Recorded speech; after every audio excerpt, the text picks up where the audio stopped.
নতুন এটা ভিডিঅ'ৰ সৈতে আপোনালোকক স্বাগতম জনাইছোঁ ডিজিটেল স্কুল অসমলৈ। আজি আমি আৰম্ভ কৰিব লৈছোঁ মাধৱ কন্দলীৰ ওপৰত গুৰুত্বপূৰ্ণ কেইটামান প্ৰশ্ন। প্ৰাক শংকৰী যুগৰ কবি মাধৱ কন্দলী আৰু তেখেতে সুন্দৰকাণ্ড ৰামায়ণৰ পৰা হনুমন্তৰ লংকা দৰ্শন শিৰোনামেৰে কাব্যাংশ নিৰ্বাচিত কৰা হৈছে। তেখেতে মানে এখন ৰচিছিলে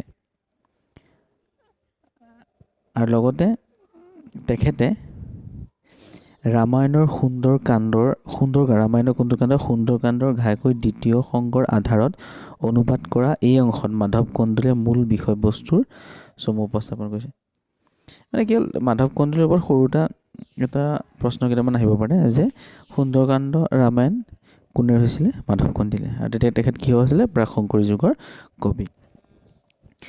তো আমি এইকেইটাই প্ৰশ্ন আমি চাইছোঁ। লগতে শ্ৰী শ্ৰী মাধৱদেৱৰ ওপৰতো অকণমান চাওঁ। তেখেতৰ জন্ম হৈছিলে, শ্ৰী শ্ৰী মাধৱদেৱৰ জন্ম হৈছিলে 1489 খ্ৰীষ্টাব্দত আৰু মৃত্যু হৈছিলে 1596 খ্ৰীষ্টাব্দত। আৰু তেখেতৰ জন্ম ক'ত হৈছিলে? যে লখিমপুৰত তেখেতৰ জন্ম হৈছিলে। লগতে শংকৰদেৱৰ পিছত মাধৱদেৱী ধৰ্মৰ গুৰি হৈছিলে আৰু তেখেত আছিলে শাক্তধৰ্মী। প্ৰথমতে তেখেত আছিলে শাক্তধৰ্মী, তাৰপিছত তেখেত বৈষ্ণৱধৰ্মী হয়। আৰু নামনি অসমৰ কোচবিহাৰ বৰপেটা অঞ্চলত তেখেতে কিছুদিন থাকিছিলে। তাতে বৰপেটা সত্ৰ, সুন্দৰীদিয়া সত্ৰ, বাৰাদি সত্ৰ আদি প্ৰতিষ্ঠা কৰিছিলে। নাইবা তেতিয়া তেখেতে চুনেপুৰা নামৰ এনেকুৱা জেগাডোখৰত আছিলে পাটবাউসীৰ, আৰু মাধৱদেৱে গণককুছিত থাকিবলৈ গণককুছি সত্ৰ তেখেতে প্ৰতিষ্ঠা কৰা। তো শংকৰদেৱক বিয়োগৰ পিছত তেখেতে সেইখিনি কৰিছিলে।